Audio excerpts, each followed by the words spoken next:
തന്നോട് ഞാൻ പറഞ്ഞോ എന്നെ സ്നേഹിക്കാൻ?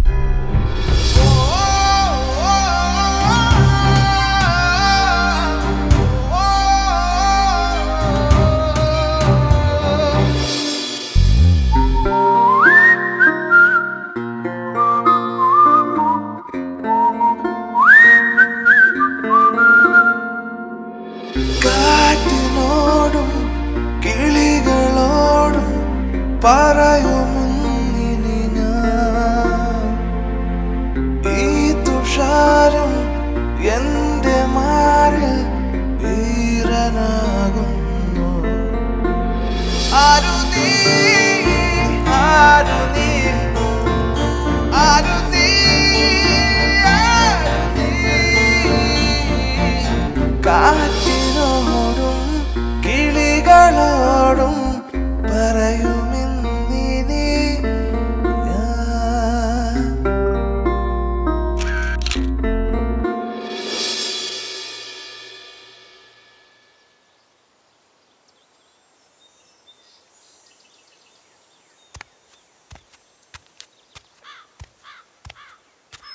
ഡാ ഉണ്ണി, എന്താടാ നീ ഒരുത്തരെ പിന്നാലെന്ന് കേട്ടല്ലോ, ആരാ കക്ഷി? നീ അറിഞ്ഞു നേരാ, പക്ഷേ എനിക്ക് അവളുടെ പേരൊന്നും അറിയില്ല. ആകെയുള്ളതൊരു ഫോട്ടോ. ദേ നോക്കിയേ. ഇവളോ?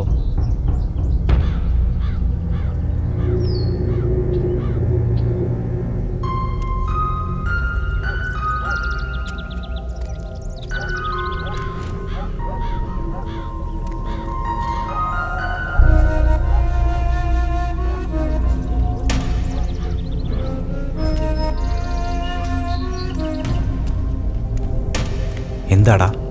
അവള് വേണ്ട, അത് ശരിയാവില്ല, നീ വിട്ടേക്ക്. അതെന്താ? അതങ്ങനെയാ, ഇവള് നിനക്ക് ശരിയാവില്ല. നീ കാര്യം പറ.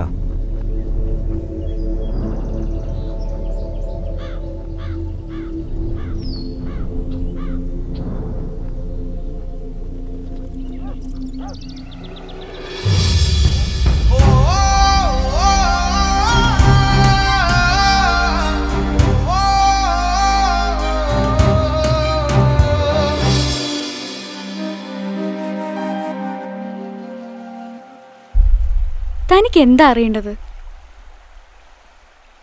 ആ വീഡിയോ ആണെങ്കിൽ അതെൻ്റേതാണ്. തൻ്റെ മുഖത്ത് കണ്ട ഈ പരിഹാസം, അത് ഞാൻ കുറെ അനുഭവിച്ചതാ. ഇല്ല, ഒരിക്കലുമില്ല. ഞാൻ ഒരാളെ സ്നേഹിച്ചു. അവൻ എന്നെ ശരീരം മാത്രമായി കണ്ടു. പക്ഷേ എൻ്റെ മനസ്സ് മനസ്സിലാക്കാൻ അവന് കഴിഞ്ഞില്ല. നിങ്ങൾ കണ്ട വീഡിയോ അതിനുള്ള തെളിവാണ്. സ്വന്തം ഭാര്യയുടെ വരെ കിടപ്പരംഗങ്ങൾ ഷെയർ ചെയ്യുന്നവർക്കിടയിൽ എന്ത് സ്നേഹം അല്ലേ? ഒരു പുരുഷനൊരു സ്ത്രീക്കൊപ്പം കഴിഞ്ഞാൽ അത് അവന്റെ വീര്യമെന്നും ആ സ്ത്രീ പിഴയെന്നും പറയുന്ന മാനസികാവസ്ഥയുണ്ടല്ലോ, അതാണ് മാറേണ്ടത്. ഉണ്ണി എന്നെ സ്നേഹിക്കുന്നതിന് മുമ്പ് ചിലപ്പോൾ മറ്റൊരാളെ സ്നേഹിച്ചിരിക്കാം. നിങ്ങളുടെ ബന്ധം ശാരീരികമായി പോലും വളർന്നിരിക്കാം. അതിനുശേഷം വീണ്ടും ഒരാളെ സ്നേഹിക്കുമ്പോൾ അവൾ പരിശുദ്ധിയാകണമെന്ന് കരുതുന്ന ഇത്തരം മാൻചിന്തകളാണ് പ്രശ്നം. എനിക്ക് നിന്നെ മനസ്സിലാവുന്നുണ്ട് ലിൻഡ.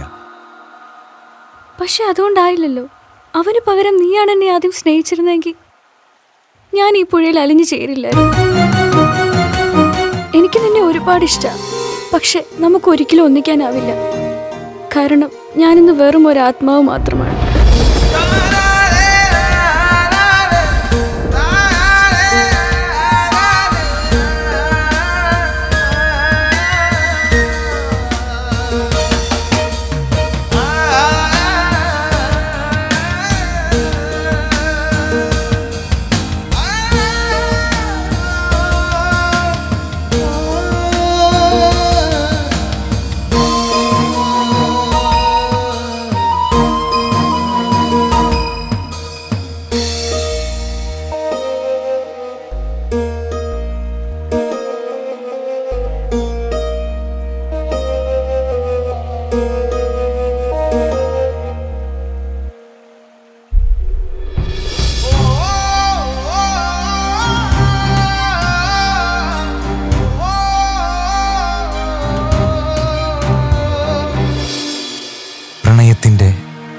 വേലിപ്പത്തായങ്ങളിൽ മരണത്തിലേക്ക് പലായനം ചെയ്യപ്പെട്ട 1000 പെൺമനസ്സുകൾ കണ്ണീർ പൊഴിക്കുന്നുണ്ട്. പുഴയോരങ്ങളിൽ, റെയിൽവേ പാളങ്ങളിൽ നാളെ അതൊന്നുമല്ലാത്ത ഒന്നിന് കാവലാകണം നാം എല്ലാവരും. നമുക്കിടയിലെ സഹോദരിമാർക്ക് എന്നും എപ്പോഴും.